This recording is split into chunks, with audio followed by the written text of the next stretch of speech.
నమస్తే, నేను Keshav. Welcome to Suman TV. Andhra Pradesh ముఖ్యమంత్రి, తెలంగాణ ముఖ్యమంత్రి పోటీ పడి మరి దావోస్ వరల్డ్ ఎకనామిక్ ఫోరం సమిట్లో పోటాపోటీ అగ్రిమెంట్లు చేసుకునే ప్రయత్నాల్లో ఉన్నారు. రేవంత్ రెడ్డి చేసుకున్నటువంటి ఒక అగ్రిమెంట్ పైన ఇప్పుడు ఆసక్తికరమైనటువంటి చర్చ జరుగుతుంది. హైదరాబాద్ని మరోసారి డేటా సెంటర్స్కి హెడ్ క్వార్టర్స్గా మార్చేటువంటి క్రమంలో రేవంత్ రెడ్డి ఆధ్వర్యంలో ఉన్నటువంటి టీం ఒక ఒప్పందాన్ని చేసుకుంది. అలానే మరికొన్ని సంస్థలతో కూడా ముఖ్యంగా తెలంగాణ ప్రయోజనాలను దృష్టిలో పెట్టుకుని ఈ అగ్రిమెంట్స్ జరిగాయి. వీటి వలన తెలంగాణ రాష్ట్రానికి కలిగేటువంటి ప్రయోజనం ఏంటి, ఈ వరల్డ్ ఎకనామిక్ ఫోరం టూర్ ద్వారా తెలంగాణకు కలిసి వచ్చేటువంటి అంశాలు ఏంటి, ఒకసారి విశ్లేషించేటువంటి ప్రయత్నం చేద్దాం. మనతో పాటు అనలిస్ట్ సుబ్రహ్మణ్యం ఉన్నారు. సుబ్రహ్మణ్యం గారు నమస్కారం. నమస్కారం సార్. ఆంధ్రప్రదేశ్, తెలంగాణ పోటాపోటీగా, అటు పక్కన మహారాష్ట్ర ఉంది, యూపీ కూడా అక్కడ కౌంటర్, తమిళనాడు కూడా ఉంది సార్. గుజరాత్ అంటే వాళ్ళ చీఫ్ మినిస్టర్స్ అటెండ్ కావట్లా. ఇక్కడ అటెన్షన్ ఏంటంటే ఈ మూడు రాష్ట్రాలకి చీఫ్ మినిస్టర్స్ అటెండ్ అవుతున్నారు.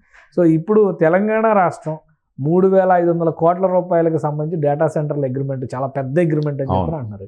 ఏంటి దాని విశేషం అంటే ఇంకా ఇతర అగ్రిమెంట్లు ఏమైనా అయినాయా?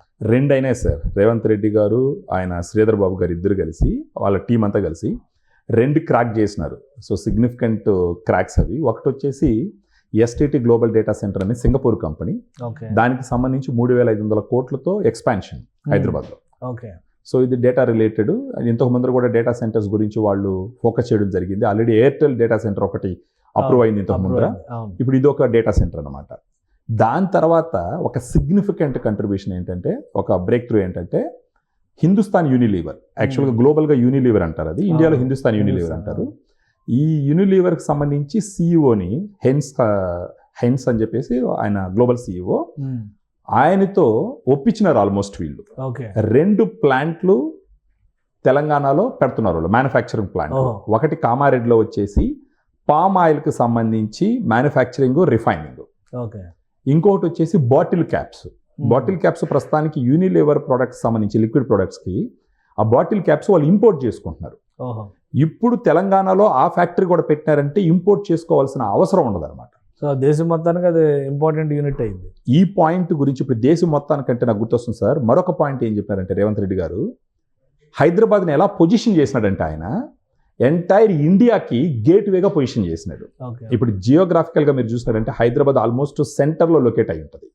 ఆయన ఏం చెప్పారంటే హైదరాబాద్ సెంటర్గా లొకేట్ అయి ఉండడం వల్ల సౌత్ ఇండియన్ స్టేట్స్ కానీ వెస్ట్, నార్త్, ఈస్ట్కి మొత్తానికి వచ్చే హైదరాబాద్ ఒక గేట్ వే అవుతుంది.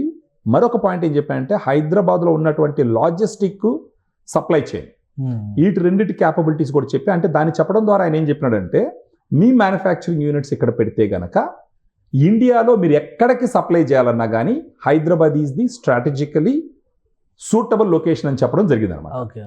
సో దీని ద్వారా ఇప్పుడు ఈ రెండు వచ్చినాయండి. ఇప్పుడు యూనిలీవర్ అంటే మనం గుర్తుపెట్టుకోవాల్సినటువంటి బూస్ట్ కానీ, హార్లిక్స్ కానీ, చాలా ప్రొడక్ట్స్, క్లినిక్ ప్లస్ కానీ, డవ్ సోపు, రెగ్జోనా, లైఫ్ బాయ్, ఇవన్నీ హిందుస్థాన్ యూనిలీవర్ ప్రొడక్ట్స్.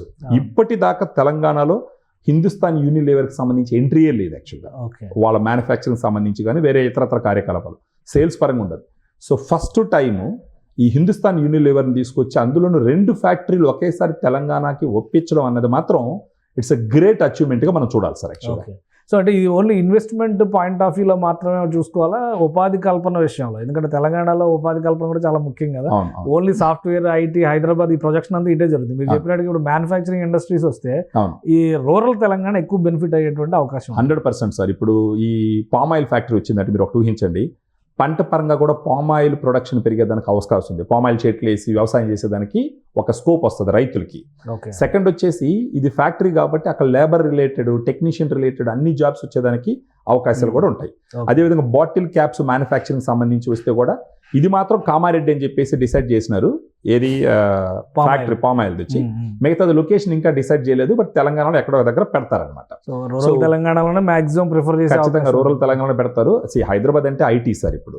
సో వీళ్ళ ఫోకస్ కూడా చాలా బాగుంది. ఇప్పుడు మ్యానుఫ్యాక్చరింగ్ పక్క ఎంటర్ అయినారంటే మాత్రం ఈ ఐటీకి అది తోడైందంటే, ఇప్పుడు ఐటీ అంటే ఇండియా మొత్తం మీద ఎక్కడెక్కడి నుంచి వచ్చే వాళ్ళు జాబ్ చేస్తారు, ఇంక్లూడింగ్ తెలుగు పీపుల్. ఇది ఈ పామ్ ఆయిల్ ఫ్యాక్టరీ తర్వాత బాటిల్ నెక్ ఫ్యాక్టరీ అన్నారంటే అదేమవుతుందంటే లోకల్గా ఉద్యోగాలు వచ్చేదానికి అవకాశం ఎక్కువ ఉంటుంది. లేబర్ రిలేటెడ్, తర్వాత ఆడవాళ్ళకి కానీ, ఆ ఫ్యాక్టరీలో పనిచేసే వాళ్ళకి కానీ మోర్ వచ్చేసి ఈ లేబర్ కైండ్ ఆఫ్ వర్క్ ఎక్కువ ఉంటుంది. అలైడ్ ఇండస్ట్రీస్ కూడా వచ్చేదానికి దీనికి సంబంధించి బాటిల్ క్యాప్ అంటే దానికి సంబంధించి వస్తుంది. తర్వాత ట్రాన్స్పోర్టేషన్, లాజిస్టిక్స్, సప్లై చైన్ పెరిగితే దానికి సంబంధించిన ఉద్యోగాలు వస్తాయి. బట్ అంటే ఏదో చిన్న చితక కంపెనీ తీసుకురావడం వేరు, హిందుస్థాన్ యూనిలివర్ లాంటి కంపెనీ మ్యానుఫ్యాక్చరింగ్ యూనిట్స్ తీసుకురావడం వేరు అనమాట. సో దానికి గొప్ప పేరు ఉంటాయి గ్లోబల్గా. 90 years నుంచి ఇండియాలో ఉంది సార్. ఇంచుమించు ఇండియాలో 2023-24లో almost 60,000 crores turnover company అది. 50+ బ్రాండ్స్ ఉన్నాయి ఇండియాలో. సో అలాంటి company manufacturing units 2 Revanth Reddy garu వాళ్ళ బృందం తెలంగాణకి తీసుకురావడం అన్నది it is an excellent achievement గా చూడాలి మనం. డేటా సెంటర్ కంటే ఇదే పెద్ద అచీవ్మెంట్. ఖచ్చితంగా సార్. డేటా సెంటర్ అంటే ఆల్రెడీ ఆ కంపెనీ ఇక్కడ ఉంది, మేబీ ఎక్స్పాన్షన్ వచ్చేసి ఈ 3,500 crores. బట్ ఇది వచ్చేసి ఏమవుతుందంటే ఇది ఎంతసేపు ఐటీ వచ్చి ఎంతసేపు బట్టి చదువుకున్న వాళ్ళకి, ఇంజనీరింగ్ చేసిన కుర్రాళ్ళకి, ఐటీ రిలేటెడ్ కోర్స్ చేసిన వాళ్ళకి. బట్ హిందుస్థాన్ యూనిలివర్ ఫ్యాక్టరీస్ అనేది ఇంకా వేరే లేబర్ వర్క్ వాటన్నిటికంటే గ్రామాలకు ఉపయోగపడేటటువంటి పెరిగేదానికి చాలా అవకాశం ఉంది. సో ఈ డేటా సెంటర్స్ ఇప్పుడు దాకా ఈ డేటా సెంటర్ రిలేటెడ్ ఇది. సో ఇక్కడ వాళ్ళ సక్సెస్ అయింది ఏంటంటే హైదరాబాద్ స్ట్రాటజిక్ లొకేషన్ అని చెప్పడం ద్వారా. దీంట్లో ఇంకొక పాయింట్ గుర్తుపెట్టుకోవాల్సింది ఏంటంటే రేవంత్ రెడ్డి గారిని మనం అప్రిషియేట్ చేయాల్సినటువంటి మరొక పాయింట్ ఏంటంటే ఆయన వీళ్ళని ఒప్పిస్తూనే 2 points స్ట్రెస్ చేస్తున్నారు. ఒకటి వచ్చేసి ఎన్విరాన్మెంటల్ ఫ్రెండ్లీగా ఉండాలా, పీపుల్ ఫ్రెండ్లీగా ఉండాలా. సో ఆ 2 points మర్చిపోలేదు ఆయన. అంటే ఫ్యాక్టరీస్ అనగానే కొంచెం ఎన్విరాన్మెంట్కి ఇబ్బంది కలిగించే విధంగా, తర్వాత పీపుల్కి ఏదైనా ఇబ్బంది కలిగించే పర్సెప్షన్ ఉంది జనంలో. మైండ్ సెట్ ను బాగా ఇంజెక్ట్ చేశారు. కొన్ని ఉన్నాయి కదా, ఇప్పుడు అభివృద్ధి కావాలంటారు, అవును, ఫ్యాక్టరీ వస్తుందని కానీ అనర్థం జరుగుతుందని ఆ రాద్ధాంతం చేస్తారు. అవును. సో అది మైండ్ లో పెట్టుకుని బహుశా ఆయన ఈ నిర్ణయాలు తీసుకుని ఉండొచ్చు. అవును, ఆ పాయింట్ స్ట్రెస్ చేసి వాళ్ళకి చెప్పడం జరిగింది. గ్లోబల్ సీఈఓని కలిసి ఒప్పించడం అంటే మాత్రం, అంటే ఇండియన్ సీఈఓస్ అంటే గ్లోబల్ సీఈఓని ఒప్పించినారంటే మాత్రం it's an excellent achievement sir. Right. Thank you Subrahmanyam గారు విశ్లేషణ అందించినందుకు. ఇది డేటా సెంటర్కి సంబంధించినటువంటి అగ్రిమెంట్, హిందుస్థాన్ యూనిలివర్కి సంబంధించినటువంటి అగ్రిమెంట్, ఈ రెండు కూడా ప్రధానమైనటువంటి అగ్రిమెంట్స్గా చూడాల్సి ఉంటుంది. తెలంగాణ గవర్నమెంట్ సాధించినటువంటి ఒక విజయంగా, రేవంత్ రెడ్డి అండ్ టీం సాధించిన స్కోర్గా దీన్ని పరిగణించాల్సి ఉంటుంది. ఇవి అగ్రిమెంట్స్ కంప్లీట్ అయ్యి రియాలిటీలో కనుక వస్తే అటు రూరల్ తెలంగాణకి, ఇటు హైదరాబాద్ సిటీకి కూడా అడ్వాంటేజ్ ఉంటాయి. ముఖ్యంగా గేట్వే ఆఫ్ ఇండియాగా దక్షిణ భారతదేశానికి, ఉత్తర భారతదేశానికి, అలానే తూర్పు భారతదేశానికి, పశ్చిమ భారతదేశానికి కూడా హైదరాబాద్ ఒక స్ట్రాటజిక్ లొకేషన్గా ప్రజెంట్ చేయడంలో రేవంత్ రెడ్డి గారి బృందం సక్సెస్ అయిందని సుబ్రహ్మణ్యం గారు విశ్లేషిస్తున్నారు. ఇది స్పెషల్ డిస్కషన్. Keep watching.